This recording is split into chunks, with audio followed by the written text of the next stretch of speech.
საღამოშიდობისა დღის მთავარ თემებს ეთუნა ინსკირველი გაგაცნოთ. ისი ბინძურე, რომელიც ახლა გავწევდა სოციალური ქსელებით, საეჭვოდ ემთხვევა მიქაუტაძის წარდგენას. დავით ჭიჭინაძე გამოკითხვაზე დაიბარეს, რის გარკვევას ცდილობს შინაგან საქმეთა სამინისტრო დეპუტატისგან. არ მგონია, რომ მართლ პარტიას ეს აწყობდეს. პირადი ცხოვრების სამსახველი კადრების სოციალურ ქსელში და ეკაბესელიას მიმართვა გახარიას გომელაურს და თადუმაძეს. ვინ აირჩია ჩემთან ანგარიშწორება ამ ფორმით? ამ კითხვებზე პასუხი მინდა უმოკლეს ვადაში სამართალდამცავი ორგანოების მხრიდან. საოკუპაციო ბარიერი პირდაპირ ადგილობრივი მოსახლეობის ბაღებში რუსი ოკუპანტების სოფელ ხურვალეთში გააქტიურდნენ. ერთი 5-6 დღის უკან არის გაკეთებული, მიტაცებდნენ ჩემს საკუთარ ბაღიდან. მავთუხლართებს მიღმა მოქცეულის შემოსავლის ერთადერთი წყარო და ვითარება ადგილიდან ნახეთ დღის ამბებში ათზე. ეროვნულ-დემოკრატიული ინსტიტუტის ახალი კვლევა. მდგომარეობა გაუარესებულია ფასების, ინფლაციის, დასაქმებისა და სიღარიბის მიმართულებით. გაუარესებული სოციალური და კრიმინალური ვითარება, მედისადმი, ნდობა და ქვეყნის საგარეო კურსი, NDI-ის კვლევის პოლიტიკური შეფასებები. პრინციპში ახალ სამაში განსაკუთრებით მოგვიწევდა და ეს კვლევა სამწუხაროდ ასახავს იმ რეალობას, რომელიც არსებობს ქვეყანაში. ჩვენს მოქალაქეებს არ აქვს მომავლის იმედი. სამსაათიანი გამოკითხვის შემდეგ დავით ჭიჭინაძემ საგამოძიებო უწყება დატოვა საქმე ეხება დეპუტატის მიერ საჯაროდ გაკეთებულ განცხადებას, რომელიც შინაგან საქმეთა სამინისტროს ინფორმაციით შესაძლოა პირადი ცხოვრების საიდუმლოს ხელყოფის დანაშაულის ნიშნებს შეიცავდეს. სამინისტროში გამოკითხვაზე ასევე დაბარებული იყო დავით ჭიჭინაძის რძალიც, რომელმაც სავარაუდოდ პირველმა ნახა სოციალურ ქსელში გავრცელებული ჩანაწერები და მამამთილს აჩვენა. თემით ნინო ელიკაშვილი გვერდდება პირდაპირ ეთერში. ეხეთუნა დეპუტატმა დავით ჭიჭინაძემ უკვე დატოვა საგამოძიებო უწყება, მას გამოკითხვის დასრულების შემდეგ მეტ დეტალზე აღარ უსაუბრია. მისი გამოკითხვის პროცესი საგამოძიებო უწყებაში დაახლოებით 3 საათის განმავლობაში მიმდინარეობდა, თუმცა კონკრეტულად უცნობია თუ რა კითხვებს უპასუხა დეპუტატმა და რა ინფორმაცია მიაწოდა დავით ჭიჭინაძემ გამომძიებლებს სავარაუდოდ ეკაბესელიას პირადი ცხოვრების ამსახველი კადრების შესაძლო გავრცელებასთან დაკავშირებით. დღესვე საგამოძიებო უწყებაში შინაგან საქმეთა სამინისტრომ დავით ჭიჭინაძის რძალიც, რომელმაც სავარაუდოდ პირველმა იხილა სოციალურ ქსელში გავრცელებული ჩანაწერები, რომელიც შემდგომ უკვე აჩვენა მამამთილს. მან სულ ცოტა ხნის წინ დატოვა საგამოძიებო უწყების შენობა, თუმცა მედიასთან კომენტარის გაკეთება არის სურვა. დაახლოებით 3 საათის განმავლობაში მიმდინარეობდა შინაგან საქმეთა სამინისტროს მთავარ შენობაში დავით ჭიჭინაძის გამოკითხვის პროცესი. როგორც აღნიშნე, მან შენობაში შესვლამდე განაცხადა, რომ ეს ჩანაწერები მისმა ოჯახის წევრმა აჩვენა, ვინაიდან თავად სოციალური ქსელის მომხმარებელი არ არის. ის აცხადებს, რომ ქვეყანაში პირადი ცხოვრების ამსახველი კადრების გავრცელება და შანტაჟი უნდა დასრულდეს და საჭიროების შემთხვევაში ის მზად არის, რომ გამოძიებასთან ითანამშრომლოს. საიდან მივიღე ეს ინფორმაცია, ეს გაუზიარე. ჩემი ძლის Facebook-ზე ამოვარდა ეს და იმისგან მივიღე ეგ ინფორმაცია მე. როგორ გაგრძელდება გამოძიება? არაფერს მე ვფიქრობ, რა ვიცი, ეს უკვე გამოძიების საქმეა და ის დაადგეს. ჩანაწერებია. არ ვიცი ხა მე ექსპერტი მე არა ვარ, მაგრამ ის ჩანაწერი არსებობს, მაგას ვადასტურებ და ამის კავშირდა პირადი მონაცემების დაცვის ინსპექტორიც იმასაც მივეცი საშუალება, რომ დაკავშირებოდა წყაროს, საიდანაც მე მივიღე ეს და მაქსიმალურად მე მინდა, რომ უმოკლეს ვადაში იქნეს აღკვეთილი ჯერ ეს ერთი და წყარო იქნეს გადაკეტილი ამის გავრცელების და შესაბამისად მე ვთვლი, რომ საერთოდ ამ ქვეყანაში ერთხელ და სამუდამოდ ვიღაცა მაინც უნდა დაისაჯოს აი ამ საქმიანობის გულისთვის. მე დღეს ვერაფერს ვერ დავაბრალებ და ვერაფერს ვერ დაუკავშირებ, მაგრამ ერთი რამ არის, რომ როდესაც იძაბება ქვეყანაში პოლიტიკური ტემპერატურა, მაშინ იწყება ხოლმე კონკრეტულად და ის ადამიანები, ვინც იბრძვიან სამწუხაროა ამ ქვეყანაში ადამიანების და სამართლიანობის გულისთვის, იმ ადამიანების წინააღმდეგ ქვეყნდება ხოლმე ეს პირადი ცხოვრების ამსახველი კადრების სავარაუდოდ გავრცელებასთან დაკავშირებით შინაგან საქმეთა სამინისტრომ გამოძიება სწორედ დავით ჭიჭინაძის განცხადების შემდეგ დაიწყო. დღეს დეპუტატმა პარლამენტში განაცხადა, რომ ჩანაწერების გავრცელება პოლიტიკურ ანგარიშწორებას უკავშირდება. ამის შემდეგ უკვე გამოძიება დაიწყო 157 პრიმა მუხლის პირველი და მეორე ნაწილით და შემდგომ უკვე დაიბარეს საგამოძიებო უწყებაში დავით ჭიჭინაძე გამოკითხვაზე და ასევე მისი ოჯახის წევრებისა არ არის გამორიცხული, რომ ეს გამოკითხვის პროცესი შემდეგ დღეებშიც გაგრძელდეს. ნინო ელიკაშვილი საუბრობდა პირდაპირ ეთერში. ვინ უტევს ეკაბესელიას და ვინ დაიწყო როგორც თავად დეპუტატი ამბობს ახალი მიზან მიმართული ცილის მწამებლური კამპანია სოციალური ქსელით და მედიით აკრძალული მეთოდების გამოყენებით.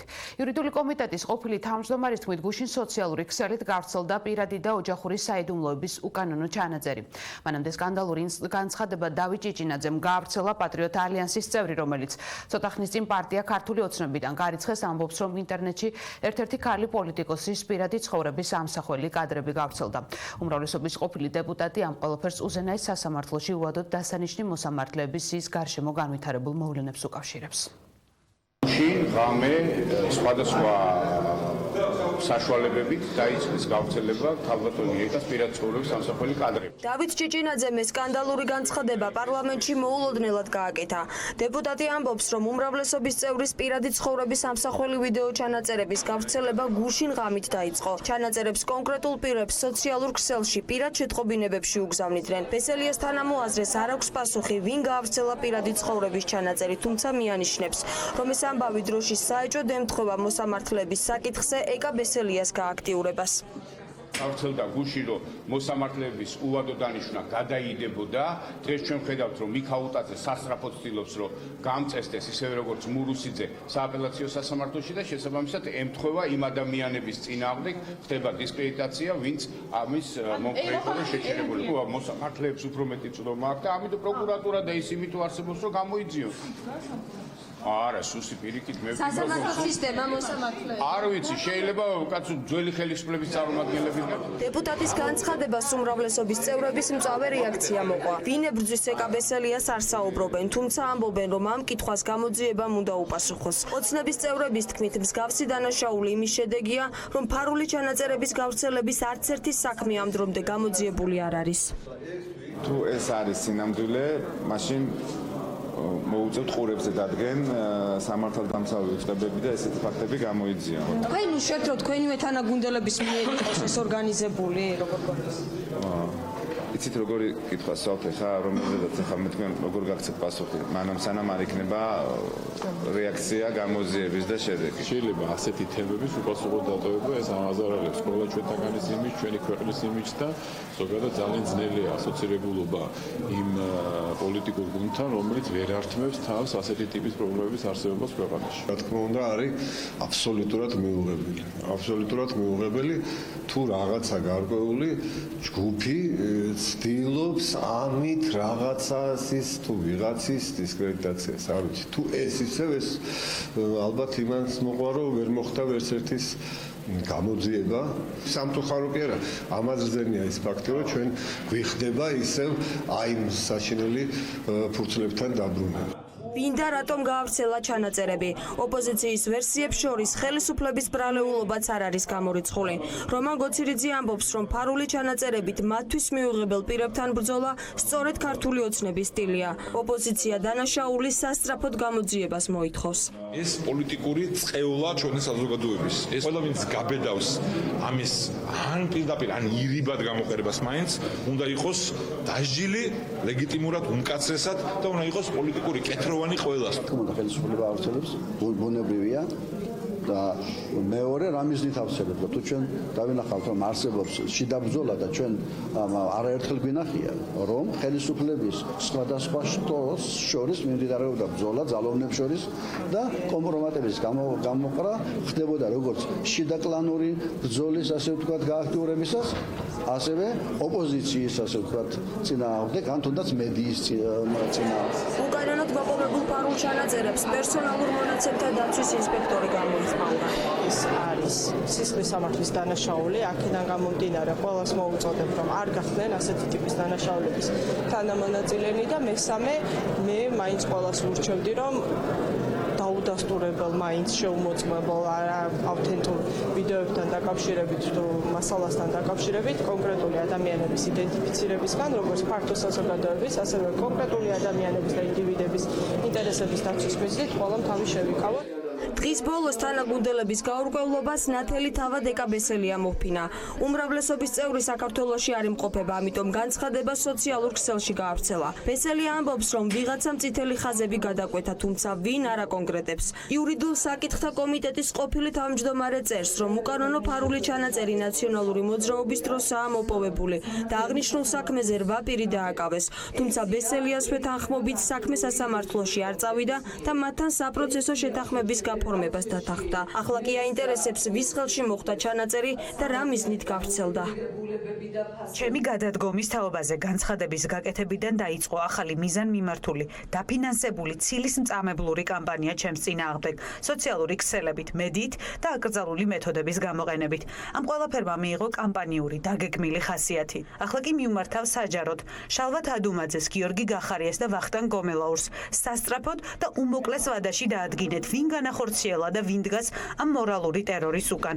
ვითხოვ ყველა ფაქტზე რეაგირებას დაწყებული აბაშიძის შეკვეთილი პოსტიდან ბოლო ინფორმაციის ჩათვლით. საჯაროდ გამოავლინეთ. მე მგონი კარგად ესმის ყველას, რას ნიშნავს წითელი ხაზების გადაკვეთა. შინაგან საქმეთა სამინისტროში ამბობენ, რომ უკანონო ჩანაწერის გავრცელებაზე სამართლებრივ რეაგირებას მოახდენენ. ეს არ არის პირველი შემთხვევა, როდესაც მსგავსი დანაშაული ხდება. მორალური ტერორი მოსახლეობასა და კონკრეტულ პირებზე ჯერ კიდევ 2015 წელს დაიწყო, როდესაც ერთ-ერთ პოლიტიკოსზე ფარული ჩანაწერი გავრცელდა. მოგვიანებით კი ჟურნალისტ ინგა გრიგოლიას დაუდგენელი პირები აშანტაჟებდნენ. რამდენიმე პირი ჩანაწერის უკანონოდ მოპოვების ბრალდებით პასუხისგებაშია მიცემული, თუმცა ვინ ავრცელებს ამ ჩანაწერებს გამოძიებას ამ დრომდე არ დაუდგენია. ხელისუფლება თავს ვერ ართმევს ან არ სურს გამოძიება. მორალური ტერაქტის საზოგადოებასა და კონკრეტულ პირებზე დაუსჯელი რჩება. გამწესდება თუ არა უვადოდ პირველ ან მეორე ინსტანციაში გიორგი მიქაუტაძე. უვადო მოსამართლეობის კანდიდატთან გასაუბრება რამდენიმე ცოტა ხნის წინ დასრულდა, რატომ სურს გიორგი მიქაუტაძეს საქალაქო ან სააპელაციო სასამართლოებში უვადოდ გამწესება მაშინ, როდესაც 10-კაციან სადავო სიაში პირველი ეწერა. კითხვის საპასუხოდ მიქაუტაძე განმარტავს, რომ გადაწყვეტილება სიის შედგენამდე მიიღო. გიორგი მიქაუტაძე ამბობს, რომ 2 წელიწადში მოსამართლეობის ვადა ეწურება და კარიერული წინსვლა სჭირდება. კიდევ რა კითხვები ჰქონდათ საბჭოს წევრებს და რამდენად კმაყოფილია თავად მიქაუტაძე გასაუბრებით, გიორგი კიკაბიძე გვეტყვის. დიახეთუნა საკმაოდ საინტერესო წარიმართა დღეს პროცესები იუსტიციის უმაღლეს საბჭოში, როგორც ისიც დღეს საბჭო მოусმინა კანდიდატებს, 4-დან 3 კანდიდატი წარსდგა დღეს საბჭოს წინაშე, ერთმა არის სურვა საბჭოში გამოცხადება. ყველაზე აქტუალური ამ პროცესში იყო გიორგი მიქაუტაძე, როგორც იცით, იუსტიციის უმაღლესი საბჭოს მოქმედ მდივანს სურს უვადოდ განწესება საქალაქო ან სააპელაციო სასამართლოში, როგორც იცით, მიქაუტაძე ასევე ირიცხებოდა იმ სადავო 10 სიაში, რომლის განხილვაზეც საკანონმდებლო ორგანომ საბოლოოდ უარი თქვა. გიორგი მიქაუტაძის მისამართით დღეს მწვავე კითხვები დაისვა საბჭოს არამოსამართლე წევრების მხრიდან. ნაზი ჯანეზაშვილი და ანადოლიძე აქტიურობდნენ მაშინ, როდესაც ჯანეზაშვილს სურდა კრიტიკული კითხვების დასმა, მას აწყვეტინებდნენ მოსამართლე წევრები და ამით ერთგვარად ცდილობდნენ, რომ დაეცვათ მათი კოლეგა გიორგი მიქაუტაძე. ჩვენ ახლა შეგვიძლია მოვისმინოთ იუსტიციის უმაღლესი საბჭოს სხდომიდან მთავარი ფრაგმენტები, ვინ ვის აწყვეტინებდა. ერთი წუთით დავასრულებ, თუ შეიძლება დავასრულებ. მესმის, დიახ, ისმენ. უკაცრავად თქვენ ხომ არ გეკითხებით? მე მგონი ბატონო გიორგის არ უჭერს კითხვებზე პასუხის გაცემა და თქვენი დახმარება რა საჭიროა ვერ ხვდები. არა, ბატონო დიმიტრი, თქვენ ხო არ გეხახათ გასაუბრებაზე გამოსული? გეტუ, პაკეთებული მოსამართლე სულ დეფინიციებში ვართ ჩვენ ეს იურისტები, ჩვენი პროფესია ეს არის და შემოგთავაზოთ დეფინიცია. მე მგონი თქვენ არ გეკითხებით, ხო? ხო, მაშინ მიპასუხეთ. მე ისმის რომ ერთი გუნდი ხართ, მაგრამ დავაცადოთ მაინც. აქედანაც დავაკარგუნებ.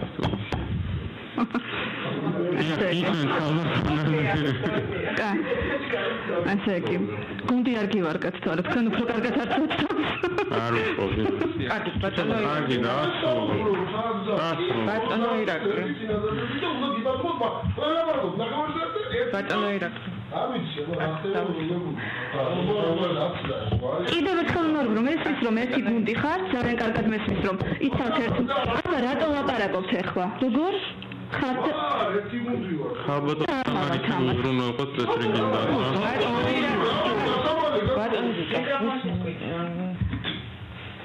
ან რატო ეხმარებით?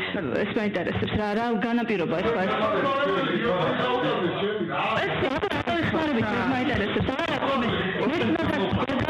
მე დაგვალე. მე დაგვალე უკაც. რატო დაიღალეთ? საკმარისია ბატონო რეზო. რომელი არა კანონი აირგვა რომელი ჯერ გვაქვს გახსნილი და გადავდივართ. ხალბატონო თქვენ რო კითხვას მისცოთ ხოლმე მე ხო გაკეთებ. გატერილი რომ სადღაც ვიღაცა მოსჯელა კი ბატონო თუ არა და დამასრულებინეთ და მე კიდე მოგისმენთ არა მაქვს პრობლემა ვზივარ გისმენთ დიახ მე მუკრებოდა და დამასრულებინეთ რა ქალბატონაზე ჩემი თხოვნა იქნება დიდად აზრს ვერ პოვებ იმაში რომ თქვენ დაგისვათ შინაარსობრივი კითხვები იმიტომ რომ რა კითხვაც არ უნდა დავუსვათ და რა საკითხიც არ უნდა წამოვწიო ახ კონკრეტულად მე თქვენ მაინც დაინიშნებით თუ გაგრძელდება უადო დანიშნა ამიტომ არ მონაწილეობდა ცოტა პასიურობ გიორგი მიქაუტაძის მისამართით საბოლოო ჯამში დაისვა სულ 6 კითხვა ამ პროცესში უკვე როგორც გითხარით ყველაზე მეტად აქტიურობდნენ იუსტიციის უმაღლესი საბჭოს არამოსამართლე წევრები ნაზი ჯანეზაშვილს ჰქონდა კითხვა მიქაუტაძესთან თუ რა ურთიერთობა ჰქონდა მოსამართლეს მიხეილ ჩინჩალაძესთან როგორც მიქაუტაძემ განმარტა მას ჩინჩალაძესთან აქვს მეგობრული და კოლეგიალური ურთიერთობა და ამაში ის ვერანაირ პრობლემას ვერ ხედავს გარდა ამისა მიქაუტაძეს განმარტებების გაკეთება მოუწია მოსამართლეთა 10 კაციან სადავო სიაზე მან განაცხადა გასაუბრების დროს რომ ესია კანონის სრული დაცვით შეადგინეს და ეს პროცესი გამჭვირვალედ წარიმართა. იცნობთ თუ არა პირადად ბოლოს როდის ნახეთ და უზენაეს სასამართლოში როდესაც მუშაობდით რამდენად გქონდათ საქმიანი ურთიერთობა მასთან არანაირი კავშირი მე აქვს ნათესაური არც მანამდე და არც იმის შემდეგ რამენაირი ესე ვთქვათ განსაკუთრებული კავშირები ამ ადამიანთან არ მომოძრავებს მაქვს ისეთივე კარგი და კოლეგიალური ურთიერთობა როგორიც მაქვს ყველა დანარჩენ მოსამართლესთან ვიტყოდი რომ პირადად ვიცნობ ყველა მოსამართლეს და პირადად ყველასთან მაქვს ძალიან კარგი ურთიერთობა შეიძლება ითქვას მეგობრული, არ ვიცი, კოლეგიალური, როგორც უნდა გქონდეს. აი ესეთი მაქვს ზუსტად ბატონ მიხეილ. საბჭოს მოსამართლე წევრებმა გავიარეთ კონსულტაციები ერთმანეთში საწყის ეტაპზე, შემდეგ უკვე იმ კანდიდატურებთან, რომლის დასახელებასაც ვფიქრობდით და ვგეგმავდით და ამის შემდეგ მოხდა ნომინირება საბჭოს სხდომაზე და შემდეგ სხდომაზე იქნა ამ საკითხზე გადაწყვეტილება მიღებული. კონსულტაციები გქონდა იმათთან, ვისაც მოვიაზრებთ, ესე ვთქვათ, მეტნაკლებად თანამოაზრეთ ხომ გადაწყვეტილების მიღების პროცესში. ზუსტად ვიცი დღესაც და გადაწყვეტილების მიღების დროსაც, რომ ამ საკითხზე ქალბატონ ნაზის და ანას აქვს განსხვავებული პოზიცია, ამიტომ ბუნებრივია, რომ მათთან ესეთი მჭიდრო კონსულტაცია არ გაიმართებოდა, არ ვიცი. დღეს ჩემთვის ყველაზე მნიშვნელოვანი გიორგი მიქაუტაძის გამოსვლაში იყო ის თვითაღიარება, რომ სასამართლო ხელისუფლებაში მართლაც არსებობს კლანი. ნელ-ნელა ჩვენ ვიგებთ ამ ინფორმაციას თავად მოსამართლეების თვითაღიარებებიდან. მან აღიარა, რომ სიასთან დაკავშირებით მან კონსულტაცია გაიარა ეგრეთ წოდებულ გუნდთან, ხოლო გუნდი, რომელიც როგორც მან აღნიშნა, ასევე არსებობს სასამართლო სისტემაში, არის ერთი ხედვის, მიზნის, ერთგული ადამიანების გაერთიანება. გასაუბრება, რომელიც წარმართა, იყო მნიშვნელოვანი, მაგრამ ჩემთვის მაინც ამოხსნელი დარჩა იმ კითხვაზე პასუხი, თუ ერთი და იგივე ადამიანი რატომ ცდილობს რომ იყოს დაუშვათ მოსამართლე პირველ და მეორე ინსტანციაში უვადოდ ან უზენაეს სასამართლოში უზენაეს სასამართლოს მოსამართლეობის კანდიდატურების დასახელების პროცესი რომელსაც იგი უძღვებოდა და რომელიც როგორც მდივანმა მან დაასახელა და ისიც თქვა რომ სადღაც მოსამართლეების ჯგუფმა მიიღო გადაწყვეტილება მას ამ საკითხთან დაკავშირებით მიუხედავად იმისა რომ გავიდა თვეზე მეტი საზოგადოებას აქვს პრეტენზიები აქვს კრიტიკა პარლამენტმაც კი შეაჩერა ეს პროცესი და მათ მოუწიათ ამ განცხადების დაწერა რომ უკან გაეწვია თავისი კანდიდატურები და უარი ეთქვათ მათ განხილვაზე მიუხედავად ამისა ისინი მაინც ამ პროცესს არ განიხილავენ პრობლემურად კითხვა ასევე დაისვა 2016 წელს გონიოში მომხდარ ინციდენტთან დაკავშირებით. შეგახსენებთ, რომ 2016 წელს გონიოში გიორგი მიქაუტაძე დაუპირისპირდა ერთ-ერთ მოქალაქეს.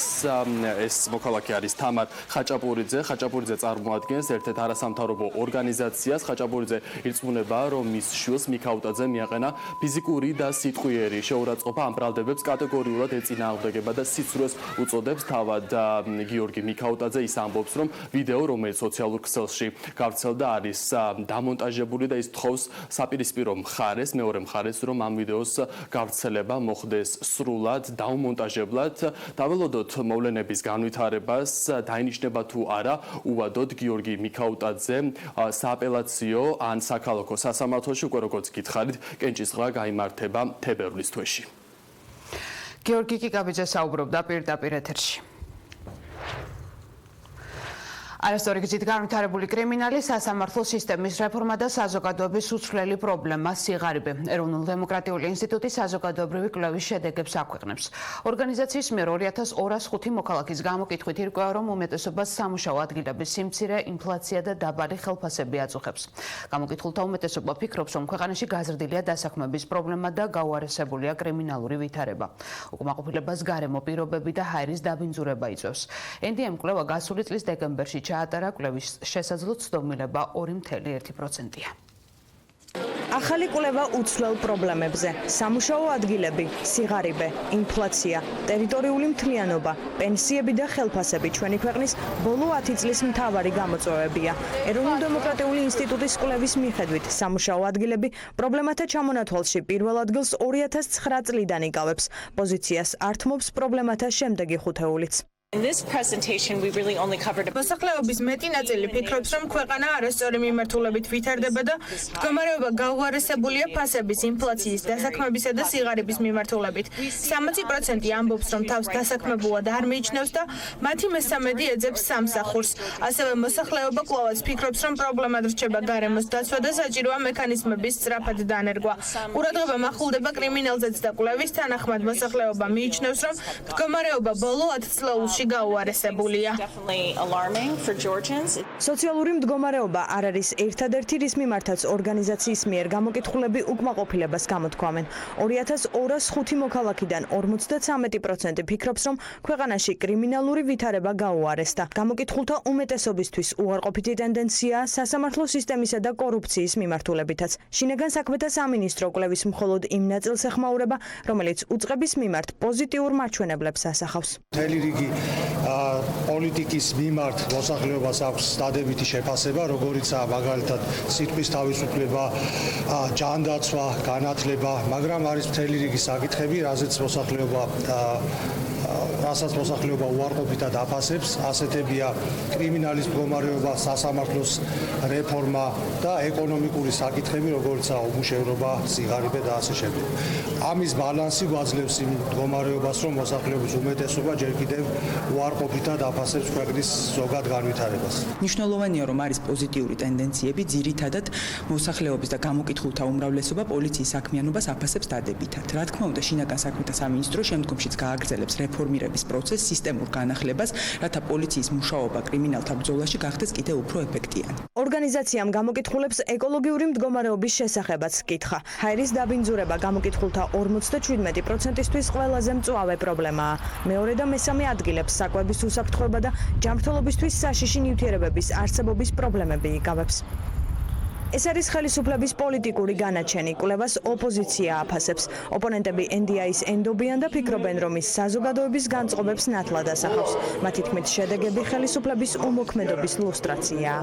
საქართველოში დანგრეულია სასამართლო სისტემა და ქვეყანაში ადამიანი ვერ იპოვის სამართალს აი ამ მართული და მორჩილი სასამართლოს პირობებში. ეს კვლევა სამწუხაროდ ასახავს იმ ძნელ რეალობას, რომელიც არსებობს ქვეყანაში და რომელიც არის მნიშვნელოვნად შედეგი ივანიშვილის გუნდის გაზიანო და მავნებლური და უპასუხებლო პოლიტიკის ის რომ უკვე წლებია მესამედზე უკვე მოჩამოვიდა მოყავთ რიცხვის რო ქვეყანა სწორი მართლობით მიდის ეს პოლიტიკური განაჩენია. ხელისუფლებაში კი ამბობენ, რომ სოციალურ ვითარებას თავადაც კვლევების გარეშეც კარგად იცნობენ. მათი თქმით, მაჩვენებლები მათთვის სიახლე არ ყოფილა. მენი ეფექტურობა როგორც წესი საბოლოო ჯამში უნდა შეფასდეს ორი მთავარი კრიტერიუმებით, ეს არის სამუშაო ადგილები და ფასები პროდუქტებზე, რომელსაც ადამიანები შეიძენენ.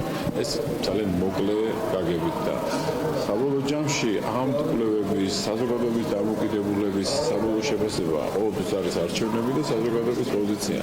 ამ ეტაპზე მე მხოლოდ იმის თქმა მინდა, რომ პრინციპში ახალ სამაში განსაკუთრების უბრალოდ ვერ ხედავ. ყველაფერი სიკეთე რაც არის დემოკრატიასთან დაკავშირებული, არის ასევე დაკავშირებული სასამართლო როგორი იქნება ჩვენ ქვეყანაში. ჩვენ ვაკეთებთ ყველაფერს. მე მგონი ხედავთ, რომ იმ ადამიანებთან ერთად, ვისაც რა თქმა უნდა გული შეტკივა და თქვა არა აქვს საპარლამენტო მანდატი, მაგრამ ძალიან მნიშვნელოვანი არის მათთვისაც ეს ყველაფერი.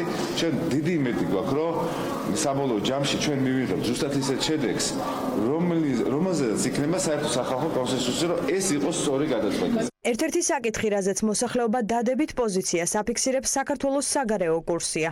გამოკითხულთა უმეტესობა მხარს უჭერს საქართველოს სურვილს გახდეს ნატოსა და ევროკავშირის წევრი. ჩვენი თანამოძმენი აზერბაიჯანი და სომხი თანამოქალაქენი წვევამდელების სახით ეცნობიან უკვე საკუთარ ენაზე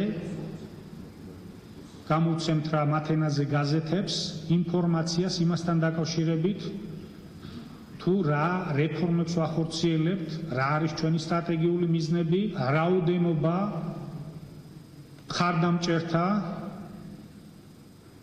რომ საქართველოს გაწევრიანდეს ნატოში იქნება მზარდი. ეროვნულ დემოკრატიული ინსტიტუტის ახალი კვლევის მიხედვით გაზრდილია TV პირველის მაყურებელთა რიცხვის. ყურებადობის თვალსაზრისით ტოპ 3-ში იმედი, რუსთავი 2 და TV პირველი მოხვდნენ. 3-ული არ იცვლება ტელეარხების ნდობის მაჩვენებლის მიხედვითაც. ყველაზე მეტად მაყურებელი სწორედ აღნიშნულ 3 ტელევიზიას ენდობა. როგორია საზოგადოების განწყობა პოლიტიკური პროცესებისა და პოლიტიკური პარტიების მიმართ. მათ ასრს NDI კვლევის მეორე ნაწილში შეაჯამებს და 30 იანვარს გამოაქვეყნებს. ორგანიზაციის საველე სამუშაოების თარიღები 2018 წლის 6-20 დეკემბრით თარიღდება. ჩატარდა 2205 დასრულებული ინტერვიუ. საშუალო ცდომილების ზღვარი 2.1%-ია. ვინ არის ბიზნესმენი, ვისი მიმართვის საფუძველზეც გამოძიება ვაკის რაიონის გამგებლის მოადგილე და წყალტუბოს საკრებულოს თავმჯდომარე დააკავა. ირანელი ბიზნესმენი ქართულ მაღალჩინოსნებს ქრთამის აღებაში ადანაშაულებს. თეიმურაზ ჩიჩუასა და გრიგოლ ივანეიშვილს გამოძიებაც სწორედ განსაკუთრებით დიდი ოდენობით ქრთამის აღებას ედავება. დღეს ორივე მათგანს სასამართლომ აღკვეთის ღონისძიების სახით პატიმრობა შეუფარდა. ანა ახალაი არ კვევდა რა გეგმები ჰქონდა ბიზნესმენს წყალტუბოში და რა პირობები ჰქონდათ უკვე დაკავებულ თანამდებობის პირებს.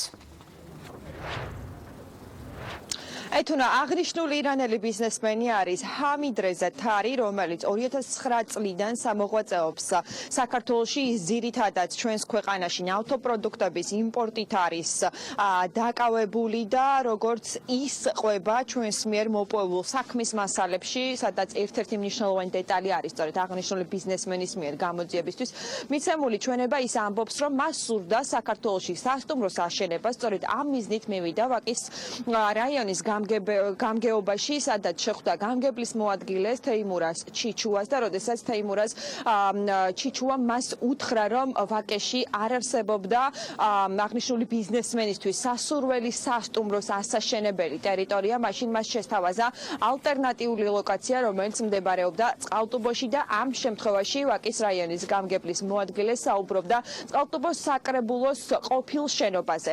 როგორც ბიზნესმენი ამბობს, თეიმურაზ ჩიჩუა მას უთხრა, რომ წყალტუბოს საკრებულოს თავმჯდომარე გრიგოლ ივანეიშვილი იყო მისი მეგობარი, მას ასევე საკრებულოში ჰყავდა ძალიან ბევრი ნაცნობები და ისინი შეუქმნიდნენ ირანელ ბიზნესმენს იმ პირობებს, რომ აუქციონის გზით სწორედ ერთადერთი პრეტენდენტი ყოფილიყო ის და აღნიშნულ ტენდერში მას მოეპოვებინა გამარჯვება, იყო საუბარი კონკრეტულ თანხებზე, მათ შორის როგორც ბიზნესმენი ყვება, ამ გარიგების სანაცვლოდ გარკვეული გარკვეული თანხა უნდა გადაეხადა ასევე წყალტუბოს საკრებულოს თავმჯდომარისთვის და ვაკის რაიონის გამგებლის მოადგილისთვისაც თუ რას ყვება უფრო დეტალურად ახლა ჩვენ შეგვიძლია მოვისმინოთ სწორედ საქმის მასალებიდან ამოღებული ის ოქმი, რომელიც უკვე გითხარით, როგორც არის აღნიშნული ირანელი ბიზნესმენის ჰამიდ რეზა თარის მიერ გამოძიებისთვის მიცემული ჩვენება, რის საფუძველზეც სწორედ მოხდა ორივე მათგანის, ანუ გამგებლის მოადგილისა და საკრებულოს თავმჯდომარის დაკავება.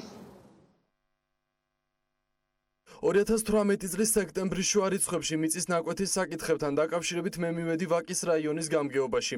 პირველ სართულზე ჩემთვის უცნობ ამაკაც ავუხსენი თუ რასთან დაკავშირებით ვიმყოფებოდი გამგეობაში. მან გადარეკა და მითხრა, რომ მე შემხვდებოდა ვაკის გამგებლის მოადგილე თეიმურას ჩოჩუა, რომლის კომპეტენციასაც წარმოადგენდა სწორედ მიწის ნაკვეთებთან დაკავშირებული საკითხები. შეხვედრისაც მე ჩოჩუას განუმარტე, რომ ვიყავი ბიზნესმენი და მინდოდა სამომავლოდ სასტუმროს ბიზნესში ინვესტიციის ჩადება და ამისათვის ვეძებდი მიწის ნაკვეთს და ვკითხე თუ იყო შესაძლებელი ვაკის ტერიტორიაზე მიწის ნაკვეთის შეძენა მშენებლობისათვის. აღნიშნულზე მან უარი განმიცხადა იმ მოტივით, რომ ვაკის ტერიტორია მთლიანად იყო ათვისებული და სანაცვლოდ შემომთავაზა ქალაქ წყალტუბოში მდებარე საკრებულოს შენობის აუქციონის წესის შესყიდვა $1,500,000 ლარად. ჩოჩუამ საუბარში მითხრა ასევე, რომ აღნიშნული ქონების შესყიდვა არ წარმოადგენდა პრობლემას, ვინაიდან შენობის აუქციონის გზით გასვიხსებას აწარმოებდა წყალტუბოს მერია, სადაც მას ჰყავდა მეგობრები და ყველაფერს თავად მომიგვარებდა. ასევე თეიმურას ჩოჩუა მითხრა, რომ იგი იყო წყალტუბოს განვითარების საბჭოს თავმჯდომარე მინისტრებთან ერთად, რომელთა ვინაობები არ დაუსახელებია და მას გააჩნდა დიდი გავლენები. ამის შემდეგ 2018 წლის ოქტომბრის დასაწყისში მე შევუთანხმდი თეიმურას ჩოჩუას და წავედი ქალაქ წყალტუბოში შენობის ანახავად. ადგილზე მე დამხვდა თავად ჩოჩუა და მამაკაცი, რომელიც გამეცნო როგორც წყალტუბოს მუნიციპალიტეტის საკრებულოს თავმჯდომარე გრიგოლ ივანეიშვილი. ჩოჩუამ და ივანეიშვილმა საუბრისას მითხრეს, რომ აღნიშნულ ქონებას აუქციონზე გაიტანენ იმ შემთხვევაში, თუ მე დამინტერესდებოდი შენობის შესყიდვით. საუბრისას მათ ასევე აღნიშნეს, რომ აუქციონში ჩადებდნენ ისეთ პირობებს, რომ სხვა მონაწილეობას ვერ მიიღებდა და მე გავიმარჯვებდი. ყოველივე აღნიშნულის გაანალიზებით მე მივხვდი, რომ აუქციონის ოფიციალური გადასახადის $1,230,000 გარდა თეიმურას ჩოჩუას მიერ დახმარების სანაცვლოდ თავისი საკუთარი ბიზნესისთვის მოთხოვნილი $270,000 დამატებით მიცემა შესაძლოა იყოს საქართველოს კანონმდებლობით დასჯადი და ყოველივე აღნიშნულის შესახებ მეცნობებინა სამართალდამცავი ორგანოსთვის. თეიმურას ჩოჩუასა და გრიგოლ ივანეიშვილის საკითხთან დაკავშირებით სწორედ დღეს იმსჯელა სასამართლომ, როგორც იცით, სახელმწიფო ბრალდება ორივე მათგანს განსაკუთრებით დიდი ოდენობის თანხის ქრთამის სახით აღებას ედავება. სასამართლომ გადაწყვიტა, რომ ორივე მათგანი უნდა დარჩნენ წინასწარ პატიმრობაში. რაც შეეხება თავად დაცვის მხარის პოზიციას, როგორც დღეს ბრალდებულების უფლებადამცველები ჩვენთან საუბარში ამბობდნენ, მათი დაცვის ქვეშ მყოფებს აღნიშნული თანხა ბიზნესმენისგან არ აუღიათ, ასევე ისინი აქცენტს აკეთებდნენ იმაზე, რომ მაგალითად წყალტუბოს საკრებულოს თავმჯდომარეს არ ჰქონდა კომპეტენცია, რომ მსგავსი ტიპის შენობა გაესხვისებინა, ანუ მსგავსი ოპერაცია განეხორციელებინა, რადგან ეს არის უშუალოდ მუნიციპალიტეტისა და მერიის პრეროგატივა. ასევე დაცვის მხარის წარმომადგენლები ყველაზე მნიშვნელოვან დეტალს, რაც აღნიშნავდნენ ჩვენთან საუბარში, ეს არის ის, რომ წყალტუბოს საკრებულოს თავმჯდომარეს აღნიშნული ირანელი ბიზნესმენი ეს დიდი ოდენობით თანხა სესხის სახით უნდა დაეღო და არა ქრთამის სახით. ანა ახალაია საუბრობდა პირდაპირ ეთერში. ორად გაყოფილი სოფელი და მავთუხლართებს მიღმა დარჩენილი ადგილობრივების მთავარი შემოსავლის წყარო რუსი ოკუპანტები ხურვალეთში კვლავ გააქტიურდნენ. ამჯერად საოკუპაციო ბარიერი პირდაპირ ადგილობრივების ბაღებში გავლეს და ერთადერთი შემოსავლის წყარო შეუზღუდეს.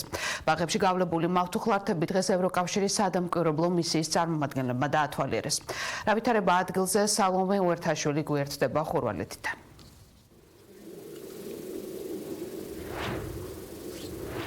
რუსმა ოკუპანტებმა საოკუპაციო ბარიერი სოფელ ხურვალეთში ადგილობრივებს ბაღებში გაულეს და მათი მთავარი შემოსავლის წყარო ახლა უკვე მავთუხლართებს მიღმა აღმოჩენილი. აქ ადგილობრივები აცხადებენ, რომ რუსი ოკუპანტები მავთუხლართებს მხოლოდ მაშინ ავლებენ, როდესაც ადგილზე ვერ ხედავენ საპატრულო ეკიპაჟის თანამშრომლებს. მავთუხლართები ამჯერად ქუჯოშვილებისა და ბატონისაშვილების ბაღშია გავლებული და ასევე ადგილობრივების ინფორმაციით ბატონისაშვილის ბაღში გავლებული მავთუხლართის შემდეგ რუსმა ოკუპანტებმა ქუჯაშვილების ბაღში უკვე გზაც გაკაფეს.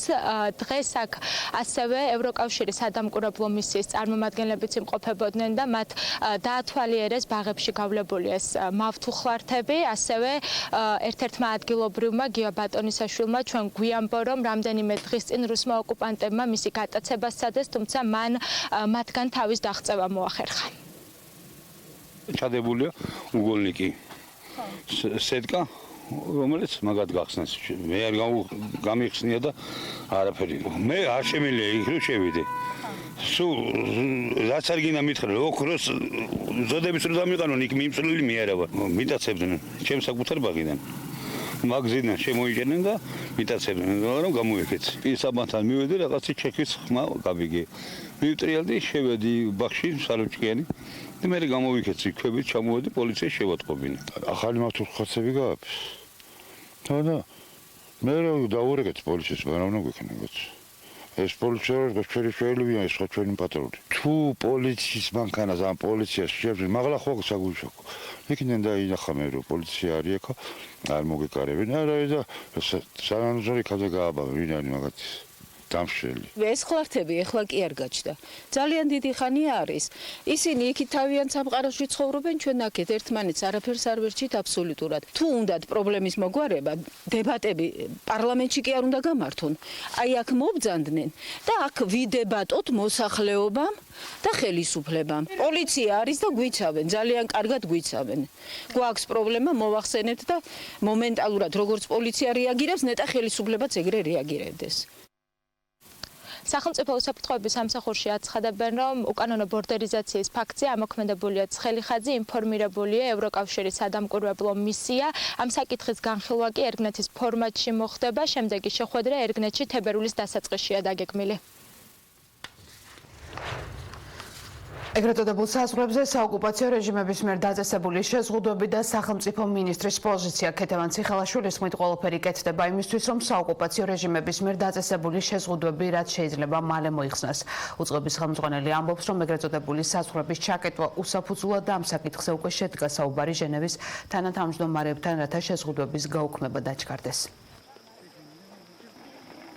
ჩვენ რასაც ვაკეთებთ, ეს არის დახურული დიპლომატიით თუ სხვა არხებით მუშაობა ყოველდღიურად ძალიან რეგულარულ რეჟიმში იმისთვის, რომ რაც შეიძლება მალე მოიხსნას ეს ხელოვნური შეზღუდვები და არ გაგრძელდეს ის დაანონსებული 2 თვე, რომელიც თავიდან განაცხადეს მათ ეგრეთ წოდებულმა უსაფრთხოების სამსახურებმა. არანაირი რაციონალური საფუძველი ამას არ აქვს. მე ეხლაც დღესაც ვესაუბრე ჟენევის თანათავმჯდომარეებს, რომლებიც თავის მხრივ არიან ჩართული სხვადასხვა კომუნიკაციაში იმისთვის, რომ დაჩქარდეს ეს პროცესი. არის ძალიან მძიმე სიტუაცია, არის ჰუმანიტარული კატასტროფა, არის ძალიან უკიდურეს წერტილზე ეს ყველაფერი. ეროვნული გამოცდები 2020 წლიდან 3 საგანში ჩატარდება, ზოგადი უნარების გამოცდა კი სავალდებულო აღარ იქნება. ამასთან 2020 წლიდან სკოლებში გამოსაშვები გამოცდები მოიხსნება, კერძოდ 2019 წელს მე-11 კლასის მოსწავლეებისთვის გაუქმდება გამოსაშვები გამოცდები, თუმცა აღნიშნული გამოცდები წელს მე-12 კლასელებისთვის შენარჩუნდება. ნახოთ მოსალოდნელი ცვლილებები განათლების სისტემაში და შეფასებები. 8 გამოცდის მინიმალური ზღვის გადალახვა თუ აკადემიურ მოსწრებაზე დამოკიდებული მოსწავლეები. განათლების სამინისტრომ არჩევანი უკვე გააკეთა და საატესტატო გამოცდების გაუქმება 2020 წლისთვის გადაწყვიტა. აბიტურიენტები, რომლებიც სკოლას წელს ასრულებენ, ის ბოლო მოსწავლეები იქნებიან, ვისთვისაც ზოგადი განათლების საბუთის აღების გზა გამოცდებზე გადის. სკოლა რჩება სკოლა და ძლიერდება სკოლის კომპონენტი, გამოცდების რჩება მინიმალური რაოდენობა, რომელიც სასწავლო პროგრამებთან არ მიახლოებული და უნივერსიტეტებს უზდით ავტონომიას, გამოიწვევს ჯერეთი უზარმაზარი რესურსების, მშობლების რესურსების ეკონომიას, რომელიც დღეს იხარჯება და რაც კვლევები გვაჩვენებს არ გვაძლევს საუნივერსიტეტო დონეზე ეს რეპეტიტორებიდან მიღებული ცოდნა არანაირ შედეგს. აბიტურიენტებს ცვლილებები ელით ერთიანი ეროვნული გამოცდების ჩატარების წესშიც. უნარების ჩაბარება სავალდებულო აღარ იქნება 2020 20 წლიდან და ასეთი საგნების რიცხვის 3-მდე შემცირდება. აბიტურიენტები ქართულ ენას და უცხო ენას, ხოლო ისტორიას ან მათემატიკას საკუთარი პროფილის შესაბამისად ჩააბარებენ. უნარებისა და სხვა საგნების დამატების უფლება უკვე უნივერსიტეტებს გადაეცემათ. სიახლეები დაგეგმილია 2020 წლისთვის. სავალდებულო საგანი იქნება 3: ქართული ენა და ლიტერატურა, უცხოური ენა, ხოლო მესამე საგანი განისაზღვრება იმის მიხედვით, თუ რომელი მიმართულებით აბარებს აბიტურიენტი. ზოგადი უნარები გადავიდა არჩევით საგანთან ნუსხაში. რეფორმასთან დაკავშირებით კითხვები აქვთ საკანონმდებლო ორგანოში. განათლების კომიტეტის ხელმძღვანელი ყურადღებას უნივერსიტეტების ავტონომიის გაძლიერების საკითხზე ამახვილებს. მარიამ ჯაში სამინისტროსგან არგუმენტებს ალის და ფიქრობს, რომ განათლების სისტემის ახალი მოდელი ჯერ მხოლოდ სამინისტროს ხედვაა. მე მაქვს გარკვეული კითხვები არგუმენტაციასთან დაკავშირებით, მაგალითად, თუ კი ჩვენ ვაუქმებთ წელს მე-11 კლასის გამოცდებს, რატო ნარჩუნდება მე-12 კლასი, ავტონომიის გაზრდა უნივერსიტეტების მიმართულებით პოზიტიური ელემენტია, თუმცა აქაც შეიძლება გარკვეული რისკები არსებობდეს. ორად იყოფა განათლების ექსპერტების აზრი. გიამორღულია განმარტავს, რომ საატესტატო გამოცდები ობიექტურობით არ გამოირჩეოდა. სკოლის ამოცანა დავიწყობდა და ახალი რეფორმა სკოლას მეტ თავისუფლებას ანიჭებს. ზვიად ხორგუაშვილი კი პირიქით სკოლის მეორე ხარისხოვნობაზე წუხს და კითხვებზე პასუხებს ითხოვს. მიიჩნევს, რომ მასწავლებლების შემოწმებისა და მოსწავლეების გამოცდების გაუქმება განათლების დონეზე უარყოფითად აისახება. სკოლის ამოცანა დავიწყობდა ბოლო დროს მხოლოდ გამოცდებისათვის მომზადებამდე. ეს არის აბსურდი. საატესტატო გამოცდებს აზრი ექნება მაშინ, როდესაც ის ზუსტად განსაზღვრავს სკოლამ როგორ შეასრულა, როგორ მიაღწია ზოგადი განათლების ეროვნულ მიზნებს. სამინისტრო ფიქრობს და ცდილობს, რომ სკოლას მისცეს მეტი თავისუფლება. ძალიან ბევრი კითხვის ნიშანია ერთის მხრივ იმასთან დაკავშირებით, რომ რატომ ზოგადი უნარები და არა სხვა საგნები. მეორეს მხრივ, რატომ ნიშნავს ეს უნივერსიტეტებისთვის დეცენტრალიზების დაღრმავებას და მესამე ძალიან მნიშვნელოვანი იმის აღშენება, რომ ზოგადი უნარები იყო ერთ-ერთი ისეთი გამოცდა, რომელიც ორიენტირებული იყო მათ შორის არასტანდარტულ აზროვნებას. არავინ აკონტროლებს არც მასწავლებლის ხარისხს, არც მოსწავლის ხარისხს და სკოლა ხდება მეორე ხარისხოვანი. ურთიერთსაწინააღმდეგო აბიტურიენტების მშობლების გამოხმაურებებით ნაწილი განათლების ახალი მოდელით გახარებულია. მეორე ნაწილი კი განათლების სამინისტროს გადაწყვეტილებას აკრიტიკებს და ფიქრობს, რომ გამოცდების გაუქმება მოსწავლეებს სხვადასხვა საგნის მიმართ ინტერესს დაუკარგავს. კარგია, რომ რაღაცა რეფორმები ან მოხდა სკოლაში ცვლილებები და ბავშვები დაძაბულები იყვნენ, აი გამოცდა გვაქვს, აი ესა გვაქვს. ეხლა ძალიან გახარებული ვარ. გამოცდების გაუქმება ბავშვებში ბავშვებს დაუკარგავს საგნის სწავლისადმი ინტერესი. დავინახე, რომ ბავშვებს წიგნი ეკავათ ხელში და მაქსიმალურად იყვნენ, რომ გარკვეული მასალა, მიზერი მაინც გაეტანა სკოლიდან გარკვეული. ეხლა ეს უკვე საერთოდ გაქრება. უნარები აუცილებლად უნდა ჩაბარდეს, იმიტომ რომ ეს დამოუკიდებელი და აზროვნების უნარს უყალიბებს ბავშვებს. განათლების სისტემის ახალი მოდელი დღეს გასაჯაროვდა. სამინისტროში ამბობენ, რომ რეფორმები სკოლის როლის გაძლიერებას ემსახურება. აბიტურიენტების ნაწილი განათლების სამინისტროსთან აქციას აანონსებს. ისინი გამოცდების სრულად გაუქმებას ამავე წელს ითხოვენ. არადა აქამდე გამოსაშვები გამოცდები ორ ეტაპად ტარდებოდა. დამამთავრებელი კლასის მოსწავლეებს სულ 8 გამოცდის ჩაბარება უწევდათ. ზოგადი განათლების ატესტატის მიღების შემდეგ კი სტუდენტის სტატუსს ეროვნულ გამოცდებზე 4 სავალდებულო საგნის ჩაბარების შემდეგ იღებდნენ. პოზიტიური ასე აფასებს ქვეყნის პირველი პირი პრეზიდენტის რანგში პირველ სამუშაო ვიზიტს სალომე ზურაბიშვილი ბრიუსელში იმყოფებოდა და ევროპელ ლიდერებთან შეხვედრები გამართა. პრეზიდენტი თქვის, საქართველოს პრაქტიკულად ნატოს კართან დგას, რომელიც ღია უნდა იყოს. სალომე ზურაბიშვილმა ევროკავშირში ინტეგრაციაზე საუბრისას განაცხადა, რომ საქართველოს გაწევრიანება წინ სწრებად უნდა მოითხოვოს. ბრიუსელის ვიზიტის შეჯამებისას დღესვე პრეზიდენტმა ცილისწამების კანონის გამკაცრებასთან დაკავშირებით არასამთავრობო ორგანიზაციებთან კვირის ბოლოდან კონსულტაციები დაანონსა. გითხრათ, ევროკავშირი უნდა იყოს უფრო ჩართული საქართველოში, სხვადასხვა მხრივ და ამას უფრო დეტალურად გეტყვით და საქართველოს ევროპაში უნდა იყოს უფრო გამოჩენილი. ჯერითი ჩვენ ვართ იმ სამი ქვეყნიდან, რომელსაც აქვს დღეს ასოცირების ხელშეკრულება და ამ სამი ქვეყნიდან ჩვენ ვართ უფრო წინ დგომი, სხვადასხვა ასევე გარემოებებიდან გამომდინარე და ჩვენ ეს სტატუსი უნდა მაქსიმალურად გამოვიყენოთ და ევროკავშირმა შეგვიქმნას პირობები, რომ მაქსიმალურად გამოყენებული იყოს ეს სტატუსი. ეს ნიშნავს, რომ ჩვენ უნდა მოვითხოვოთ, მოვილაპარაკოთ, ეს არ არის მხოლოდ მოთხოვნის დონეზე, მაგრამ მოლაპარაკებები ჩავატაროთ იმისთვის, რომ შეგვიყვანონ წინსწრებით, სანამ ჩვენ წევრობაზე გვექნება საუბარი და კანდიდატობაზე, შეგვიყვანონ ყველა იმ ფორმატში, სადაც საქართველოს ადგილი არის და აღიარებული არის. ზვიად გამსახურდია საქმე, როგორ უნდა ჩატარდეს გამოძიება და რა სამუშაოები უნდა შეასრულოს პროკურატურამ. ამ საკითხებზე სასაუბრო დღეს თადუმაძის უწყებაში გამსახურდების ოჯახის ადვოკატი იმყოფებოდა. უფლებადამცველის განცხადებით, იმ შემთხვევაში თუ კი გამოძიება ჩაატარებს ყველა საჭირო მოქმედებას კანონთან შესაბამისობაში და პროკურატურა არ გააჭიანურებს საქმეს, მაშინ გაეცემა ყველა იმ კითხვის პასუხი, რომელიც აქვს გარდაცვლილის ოჯახს და საზოგადოებას. შეხვედრის შემდეგ განცხადება გავრცელა საგამოძიებო ორგანომ. არსებობდა მოლოდინი, რომ ადვოკატი მისი დაცვის ქვეშ ყოფთა ინტერესების გათვალისწინებით და დაასახელებდა კონკრეტულ საგამოძიებო მოქმედებებს, რომელთა ჩატარების მიზანშეწონილობასაც თავად მიიჩნევდნენ საჭიროდ. ამასთან შეთანხმებისამებრ ცოტნე გამსახურდიას და მის ადვოკატს აქვთ შესაძლებლობა თავიანთი სურვილისამებრ გამოძიების პროცესში ჩართონ მათი ნდობით აღჭურვილი უფლებადამცველები და ექსპერტები. პროკურატურა გაანაგრძობს მუშაობას საქართველოს ექს-პრეზიდენტის ზვიად გამსახურდიას მკვლელობის საქმეზე და გამოძიების მიმდინარეობის შესახებ ინფორმაციას პერიოდულად მიაწვდის როგორც დაზარალებულის ოჯახს, ასევე საზოგადოებას, აღნიშნულია პროკურატურის განცხადებაში. ის ინერტულობა, რაც შეინიშნებოდა მიზანმიმართული თუ უბრალოდ კიდევ ერთხელ ვიმეორებ იმის გამო, რომ ვიღაცას ნაკლებად აინტერესებდა ეს საქმე 25 წლის განმავლობაში, ერთხელ და სამუდამოდ უნდა დამთავრდეს. ყოველი კონკრეტული საგამოძიებო მოქმედება უნდა ჩატარდეს იმ ხარისხით, რა ხარისხითაც გათვალისწინებული სისხლის სამართლის საპროცესო კანონმდებლობით, რა ხარისხთან დაკავშირებითაც ჩვენ ყოველთვის გვქონდა პრეტენზიები, მათ შორის ამ კონკრეტული გამომძიებლების და პროკურორების მიმართაც, რომლებიც დღეს ახორციელებენ გამოძიებას. ჩვენ უახლოეს პერიოდში საქართველოს საკონსტიტუციო სასამართლოსთან გეგმავთ შესაბამის აქციას, ვინაიდან საქართველოს საკონსტიტუციო სასამართლო წელიწადი ტრიალდება უკვე ჩვენს სარჩელს, რომელიც დაკავშირებულია დაზარალებულისათვის სისხლის სამართლის საქმის მასალების გადმოცემის სარჩელთან დაკავშირებით. დღემდე არ იხილავს და თაროზე აქვს შემოდებული. ბინებში გაზის დეტექტორების დაყენება შესაძლოა სავალდებულო გახდეს, ამასთან მოქალაქეები შესაძლოა მერის მიერ ექსპლუატაციაში მიღებამდე ვეღარ შესახდნენ კორპუსებში.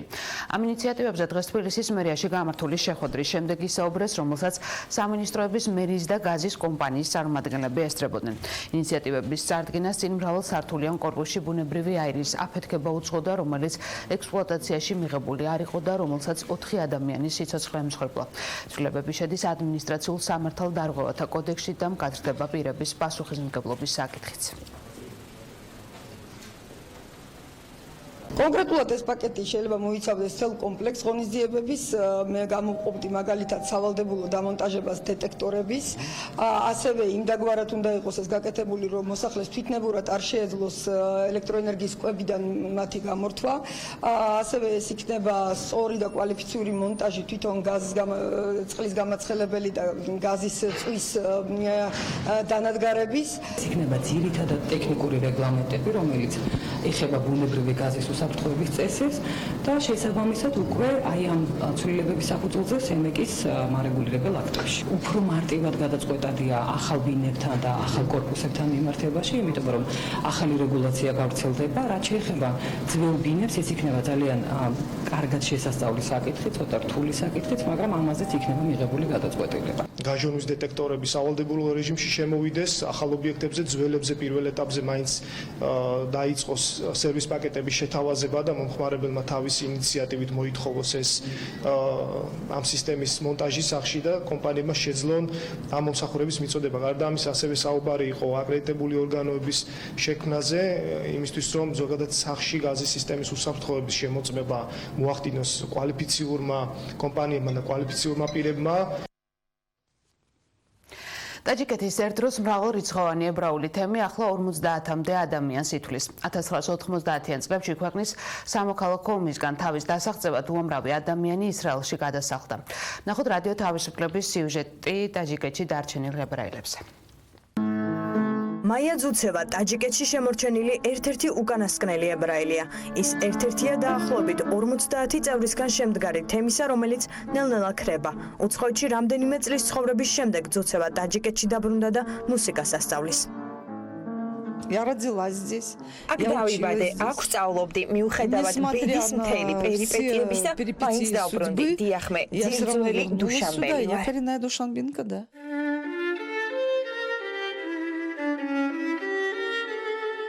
ტაჯიკეთის მცირერიცხოვანი ებრაული მოსახლეობა ნელ-ნელა ქრება. საბჭოთა კავშირის დაშლამდე აქ ოდესღაც 15,000-მდე ებრაელი ცხოვრობდა, მაგრამ 1990-იან წლებში უმეტესობა ისრაელში გადასახლდა ტაჯიკეთის სამოქალაქო ომისგან თავის დასაღწევად. დარჩნენ ძირითადად ხანდაზმულები და ავადმყოფები, როგორც მაგალითად ბარნუ მავაშევა. Как сказать, вот мы хотим собираться, но... გვინდა შევიკრიბოთ ხოლმე, მაგრამ ვერ ვახერხებთ ერთმანეთის ნახვას, ყველა ასაკოვანია, ყველა ავადმყოფობს.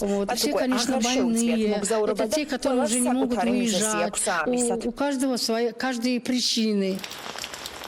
ტაჯიკეთის სინაგოგას 6 წელი არ ყოლია საკუთარი რაბინი. მასზე იაკობ მატაევი ზრუნავს. მისი თქმით, ღვთისმსახურებისთვის მხოლოდ მაშინ არის საკმარისი ხალხი, როცა უცხოეთიდან ჩამოდიან სტუმრად. მნიშვნელოვანია, რომ საქმე გაგრძელდეს, რომ ყველაფერი ნორმალურად იყოს. ხალხმა იცოდეს, რომ არსებობს სინაგოგა. ხალხი ჩამოდის და ყველა კმაყოფილია, რომ არის გასაჩერებელი ადგილი. სირთულეების მიუხედავად, მაია ძუცევა ოპტიმისტურადაა განწყობილი. Я стараюсь помочь студентам, которые из бедных семей. დავეხმარო სტუდენტებს, რომლებიც ღარიბი ოჯახებიდან არიან. ისინი ძალიან ნიჭიერები არიან, რომ იცოდეთ, როგორ შეასრულეს ხავა ნაგილა, დაღდაზი აღფრთოვანებული იყო, ყველა ტაშს უკრავდა. პროგრამის ბოლოს ისე გთხოვეს, ისევ შეგვესრულებინა ხავა ნაგილო.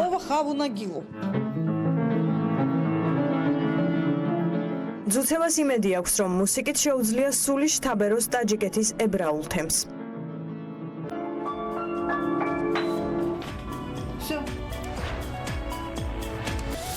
ასეთი ყოველ ინფორმაცია ამ დროისთვის მე ხვალამდე გემშვიდობებით ნახვამდის.